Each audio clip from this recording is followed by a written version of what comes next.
নমস্কার সবাইকে। সেদিন সকালবেলা বাবাকে নিয়ে বেরিয়েছিলাম একটু ডক্টর দেখাতে যাওয়ার জন্য। না তেমন কিছু নয়, ওই রুটিন চেকআপ আর কি।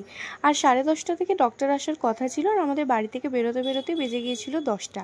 আর আমাদের বাড়ি থেকে বেশ অনেকটাই ডিস্টেন্স ছিল, তাই যেতে অনেকটাই টাইম লাগতো। তার মধ্যে রাস্তায় ছিল ভীষণ জ্যাম, তাই পৌঁছাতে পৌঁছাতে হয়ে গিয়েছিল বেশ অনেকটাই দেরি।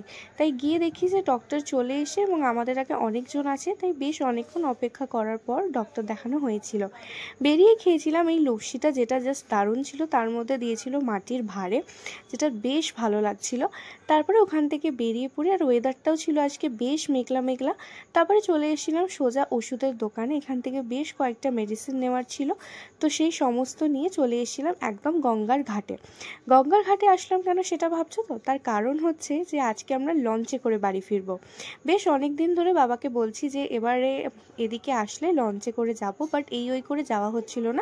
তাই আজকে আসার পথেই বাবাকে বলেছিলাম যে আমরা আসার সময় লঞ্চে করেই ফিরবো। তাই আমি আর বাবা যেহেতু ছিলাম, তাই আমরা লঞ্চে করেই ফিরবো ঠিক করেছিলাম। আর ওই যে দূরে দেখছো লঞ্চটা আসছে, সেটাই আমাদের এপার থেকে ওই পারে নিয়ে যাবে।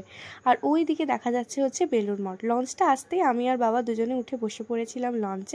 যখন লকডাউন ছিল সেই সময় আমরা যখন মামার বাড়ি আসতাম, প্রায় সময় বেশিরভাগটা লঞ্চে করেই আসতাম।